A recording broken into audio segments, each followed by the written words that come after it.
আসসালামু আলাইকুম। ১০৩ billion US dollar. আপনি কি ভাবতে পারছেন ১০৩ বিলিয়ন ইউএস ডলার মানে কত টাকা? এই ১০৩ বিলিয়ন ইউএস ডলার নিয়ে বিশ্বের শীর্ষ ধনীদের তালিকাতে নবম স্থানে আছেন Bill Gates, American business magnate, entrepreneur, investor, author এবং philanthropist. William Henry the Gates বা বিল গেটস ২৮ অক্টোবর ১৯৫৫ সালে সিয়াটেলে ওয়াশিংটনে জন্মগ্রহণ করেন। তার বাবার নাম বিল গেটস দ্য সিনিয়র, মায়ের নাম মেরি ম্যাক্সওয়েল।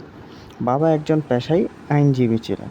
বিল গেটসের পড়ালেখা হয় লেকসাইড স্কুলে। তিনি ১৯৬৭ সালে লেকসাইড স্কুলে ভর্তি হন।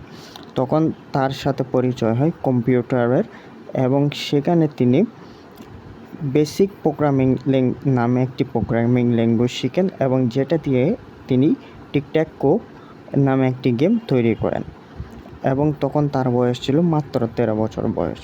এরপর তিনি এবং তার বন্ধু পল হেলেন মিলে মাইক্রোসফট প্রতিষ্ঠা করেন।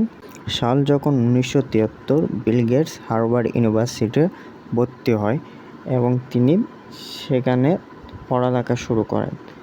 তিনি এবং তার বন্ধু মিলে মাইক্রোসফট কোম্পানি প্রতিষ্ঠা করেন এবং তিনি ২৫ বছর এই মাইক্রোসফট কোম্পানি চালায় এবং ২০০০ সালে তিনি এই মাইক্রোসফটের সিইও পদ থেকে এবং তিনি হার্ভার্ড ইউনিভার্সিটিতে ২ বছর পড়ালেখা করার পর ১৯৭৫ সালে তিনি হার্ভার্ড থেকে ড্রপ আউট নিয়ে নেন।